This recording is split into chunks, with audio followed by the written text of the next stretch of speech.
subscribe now and press the bell icon. Never miss an update. Hi hello friends, I am Ruchi Sharma. स्वागत करती हूँ आपका हमारे YouTube channel target study centre में। तो हम लोग का आज का टॉपिक है केमिस्ट्री लेसन 1 ठोस अवस्था चल रहा है और आज का जो टॉपिक है वो निविड़ संकुलन संरचना है। तो निविड़ संकुलन संरचना है क्या, थोड़ा सा बोरिंग टॉपिक है बट यहाँ पे इसका डिफिनेशन देखेंगे हम लोग तो बहुत ही आसान है। थोड़ा सा पेशेंस रखिए और डिफिनेशन को ध्यान से देखिए ताकि समझ में आए आप लोग को। सच में कोई डिफ़िकल्टी नहीं है इसमें। तो निविड़ संकुलन संरचना है क्या, उसके बारे में जान लेते हैं और इसके जो प्रकार हैं उसके बारे में जानेंगे और आकृति संरचना आदि सब देखेंगे हम। तो चलिए स्टार्ट करते हैं और थोड़ा सा ध्यान से देखिए। बहुत ही बोरिंग सब्जेक्ट नहीं है, नहीं ये टॉपिक जो है वो बोरिंग है, बस समझने की देर है। तो स्टार्ट करते हैं। सभी जो ठोस पदार्थों में जो कण होते हैं छोटे छोटे, और वो अणु परमाणु आयन कोई भी हो सकते हैं, तो वो नियमित रूप से एक दूसरे से सटे हुए लगातार रहते हैं तथा एक विमीय द्विविमीय त्रिविमीय संरचना जो है वो प्रदर्शित करते हैं। उसे हम निविड़ संकुलन संरचना कहते हैं। ये तो हम लोग पहले ही जान चुके हैं कि जो ठोस अवस्था है उसमें जो कण होते हैं वो नियमित रूप से लगातार क्रमबद्ध तरीके से सजे हुए रहते हैं और ये जो एक विमीय द्विविमीय त्रिविमीय जो संरचना प्रदर्शित कर रहे हैं और करते भी हैं उसे हम निविड़ संकुलन संरचना कहते हैं। और इसके अब प्रकार जान लेते हैं, प्रकार कितने हैं। तो निविड़ संकुलन संरचना के 2 प्रकार हैं। तो पहला जो है एक विमीय बंद संकुलन संरचना। तो एक विमीय बंद संकुलन संरचना 1 डिमेंशनल क्लोज पैकिंग स्ट्रक्चर। तो वह बंद संकुलन संरचना जिसमें कण अणु परमाणु तथा आयन एक पंक्ति या स्तंभ में नियमित रूप से लगातार एक दूसरे से सटे हुए व्यवस्थित रहते हैं, तो उसे हम एक विमीय बंद संकुलन संरचना कहते हैं।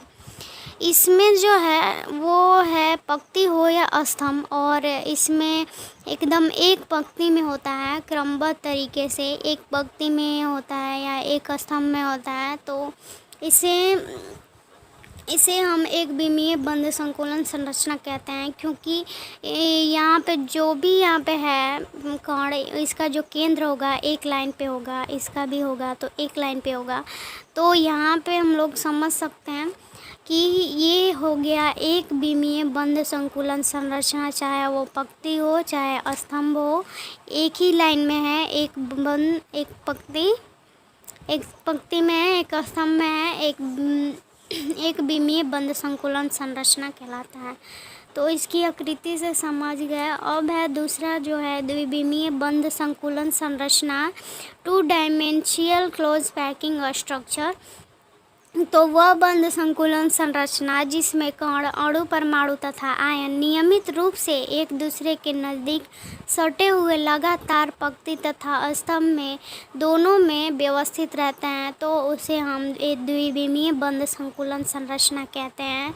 ये डिफिनेशन कोई अलग नहीं है उससे। जो एक विमीय बंद संकुलन संरचना था उसमें था कि चाहे वो पंक्ति में हो सकता था या चाहे वो स्तंभ में हो सकता था, तो इसमें वो कंडीशन नहीं है। यहाँ पे जो होगा वो पंक्ति में भी होगा और स्तंभ में भी होगा।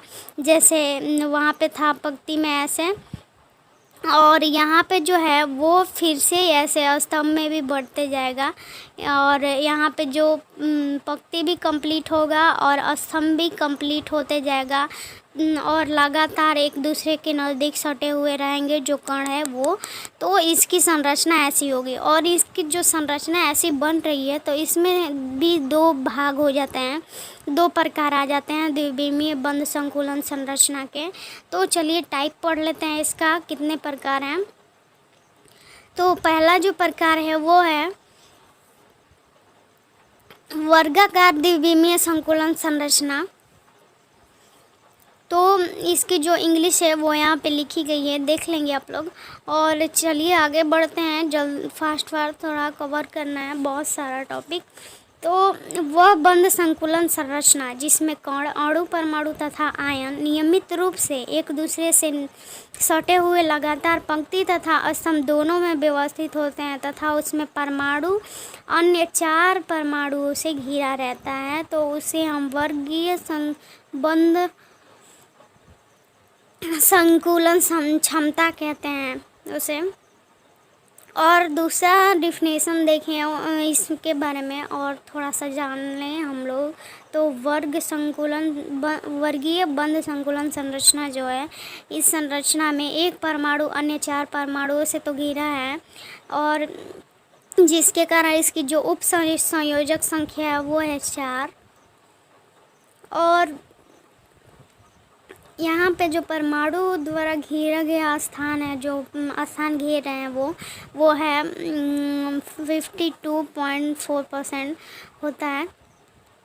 तो इसकी जो आकृति देखेंगे हम लोग वर्गीय बंद संकुलन संरचना के, यहाँ पे होगा पंक्ति में भी होगा, स्तंभ में भी होगा। तो यहाँ पे बताएं हम कि पंक्ति स्तंभ दोनों में है। तो यहाँ पे जो एक परमाणु है, ये एक परमाणु ये अन्य 4 परमाणुओं से यहाँ पे घिरा हुआ है, और इनकी केंद्र का जो मिलान करे चारों परमाणुओं का, तो यहाँ पे जो होगा वो वर्ग का एक निर्माण हो रहा है। इसीलिए हम इसे वर्गीय बंद संकुलन संरचना कहते हैं। तो एक कंप्लीट हुआ हम लोग का, और इसका जो घेरा गया स्थान था वो हम लोग देख चुके हैं, याद रखिएगा। वैसे पूछेगा, डिफिनेशन नहीं पूछेगा, आकृति पूछ सकता है। और इसकी उप संयोजक संख्या जो है वो 4 परमाणुओं से घिरा हुआ है, तो इसका जो उप संयोजक संख्या होगा वो होगा 4। तो जो एक विमीय जो था उसमें जो था कि वो 1 2 ऐसे थे लाइन से, तो यहाँ पे जो एक परमाणु जो घिरा था वो 2 परमाणुओं से घिरा था, तो इसकी जो उप संयोजक संख्या होगी वो होगी 2। वहाँ पे थोड़ा सा भूल गए थे, यहाँ पे याद रख लीजिएगा।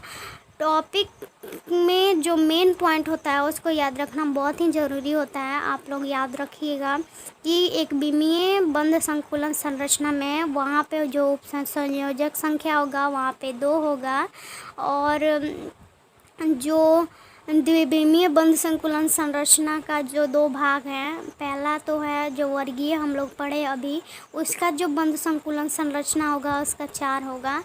और इसका दूसरा जो प्रकार है षटकोणीय, और ये 6 परमाणुओं से घिरा होता है, और इसका जो बंद संकुलन संरचना होगा वो होगा 6। तो चलिए आगे इसको देख लेते हैं, और इसके जो बंद संकुलन संरचना है वो भी देख लेंगे, आकृति भी देखेंगे इसका। तो इंग्लिश यहाँ पे दिया हुआ है, हम पढ़ेंगे नहीं, वैसे हिंदी पढ़ देते हैं हम। तो षटकोणीय द्विविमीय बंद संकुलन संरचना वह बंद संकुलन संरचना है जिसमें कण, अणु, परमाणु तथा आयन नियमित रूप से लगातार एक दूसरे से सटे हुए पंक्ति तथा स्तंभ दोनों में व्यवस्थित रहते हैं, तो उसे हम षटकोणीय बंद संकुलन संरचना कहते हैं। यहाँ पे जो हुआ वैसे ही डिफिनेशन एकदम सिंपल है दोनों में। तो व्यवस्थित रहते हैं, जो कण नियमित रूप से सटे हुए दोनों टाइप से, वो चाहे पंक्ति हो या स्तंभ हो, दोनों तरह से व्यवस्थित होते हैं, तो हम उसे षटकोणीय बंद संकुलन संरचना कहते हैं। तो यहाँ पे जो होगा इसके बारे में थोड़ा सा और जान लेते हैं, जो समझने में और आसानी होगी। तो इस संरचना में एक जो परमाणु होता है वो 6 परमाणुओं से घिरा रहता है, जिसके कारण इसका जो उप संयोजक संख्या होता है वो होता है 6, और परमाणुओं द्वारा घेरा गया स्थान जो है वो है 60.4%। तो इसका ये भी 2 टॉपिक याद रखिएगा, ये और ये 6 परमाणुओं से घिरा होता है, तो इसका नाम पड़ा षटकोणीय द्विविमीय संकुलन संरचना। इसका जो आकृति है वो ऐसे देख लेंगे। इसका जो आकृति है, जो यहाँ पे गैप होता है, ये दो हो गया परमाणु, तो यहाँ पे जो ये गैप होता है तो इसको गैप को फिल करना है इसको। तो यहाँ पे इसका जो होगा वो परमाणु यहाँ पे होगा। इस तरह से लाइन बाय लाइन इसका जो होगा वो गैप को भरते हुए यहाँ पे होगा। तो इसका जो आकृति जो है वो वर्गीय से बदलकर षटकोणीय में यहाँ पे परिवर्तित हो जाएगा। और यहाँ पे देख ही रहे हैं कि एक जो परमाणु ये है और ये 6 परमाणुओं से घिरा हुआ है। तो यहाँ पे वैसे भी डिफिनेशन बहुत ही आसान हो जा रहा है कि षटकोणीय यहाँ पे अर्थ ही निकल रहा है। तो षटकोणीय बंध संकुलन संरचना का नाम दिया गया है इसे। तो ये हो गया इसका उप संख्या याद रखिएगा 6 होता है, और इसका जो घेरा गया स्थान है वो याद रखेंगे यहाँ पे। और ये हो गया कंप्लीट हम लोग का। अब है त्रिविमीय इसका त्रिविमीय संरचना हम लोग पढ़ेंगे। जो था क्या था, निविड़ संकुलन संरचना जो था, पहला था एक विमीय, दूसरा था द्विविमीय, अब तीसरा है त्रिविमीय संरचना। आगे जो भी हो टॉपिक आएगा वो देख लेंगे हम लोग। तो ये हो गया त्रिविमीय, 3 डायमेंशियल क्लोज पैकिंग स्ट्रक्चर। तो वह बंध संकुलन संरचना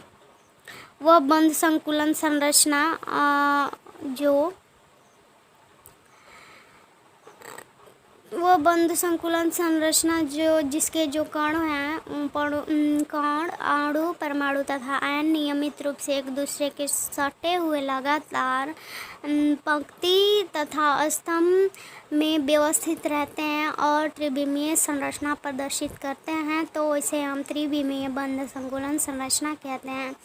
तो इसकी जो संरचना है वो कैसे होगी, थोड़ी सी डिफ़िकल्ट है, बट आगे हम लोग अगले वीडियो में समझेंगे। यहाँ तक याद रखिएगा कि त्रिविमीय वो बंध संकुलन संरचना जो है लगातार पंक्ति और स्तंभ में तो व्यवस्थित रहेगा ही, और लेकिन ये त्रिविमीय संरचना प्रदर्शित करेगा। तो ये हो गया त्रिविमीय संकुलन संरचना। ओके, आगे का टॉपिक डिस्कस करेंगे अगले वीडियो में। Bye bye, take care, support करते रहिए। आई होप आज का जो डेफिनेशन है वो अच्छे से समझ में आया होगा। कमेंट करिए, PDF ले लीजिए, बहुत ही अच्छा रहेगा आप लोग के लिए।